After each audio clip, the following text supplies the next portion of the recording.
There were times in our story when my mom was near death and we didn't know if she'd make it or not. And when people were trying to offer comfort, they would say something like, Tyler, I know this is really hard, but it's okay. We know how the story's going to end. We know where she's going to go when she dies.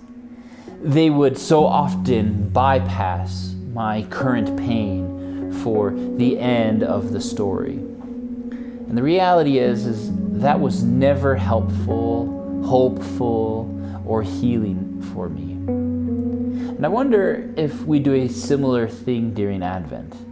We consider the end of the story. We posture our hearts towards Christmas, the end of the story, without paying attention to what the entirety of the Advent season is offering us.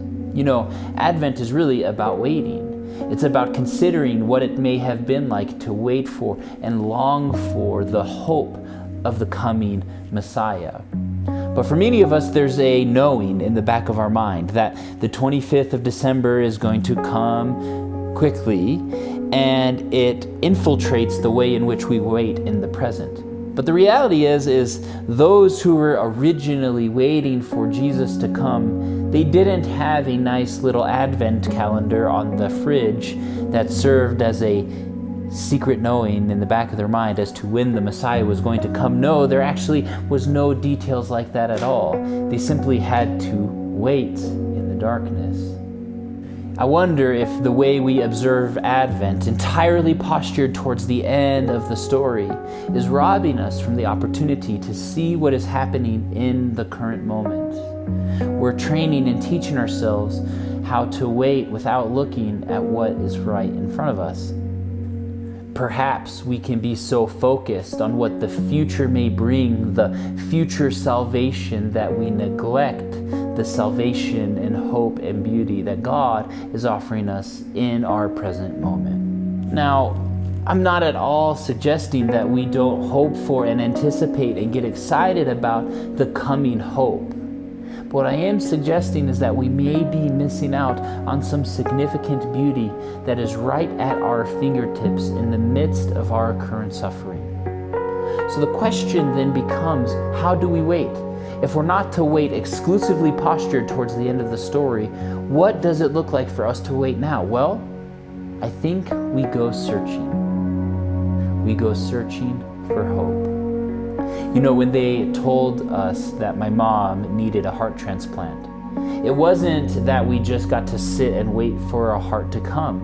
No, we actually had to go searching for one. You see, we had to go find a hospital that was willing to accept my mom as a patient. And it was really complicated. She had to be sick enough to need a new heart, but she also had to be healthy enough to receive one. You see, the doctors didn't want to give a valuable heart to someone who may not live very long with it. And so we had to go searching and looking for a place where redemption could be found. It wasn't unlike the wise people in the scriptures. They heard this promise of the coming Messiah, but they still had to leave where they were, go follow the star, and they had to search and look for hope everywhere around them. It wasn't that they just sat and waited. No, they went looking. Today I'd like to suggest that maybe waiting isn't just about waiting, but rather waiting is about looking. You see, in Jesus, we see that the physical is a doorway to the divine. That Jesus, in his full humanity, pointed us to a beautiful dimension beyond that which we see with our eyes. He was a physical person in a physical place, and yet he pointed to a dimension beyond the world upon which we live. And this, my friends, is what's so cool about Christmas. Is we get to consider how the divine comes into our own story and interjects it with divinity. And so the question for us today could be, how am I actually and practically looking for hope around me? How are the physical things in the world around me pointing me to the divine? What could the coffee I'm drinking, the sweater I'm wearing, the weather outside be pointing me to beyond the physical world?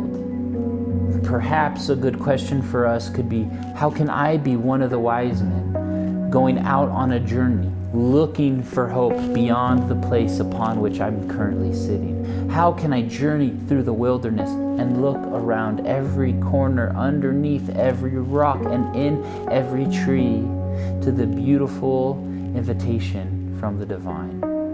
Where are we looking for doorways to God, to our left and to our right?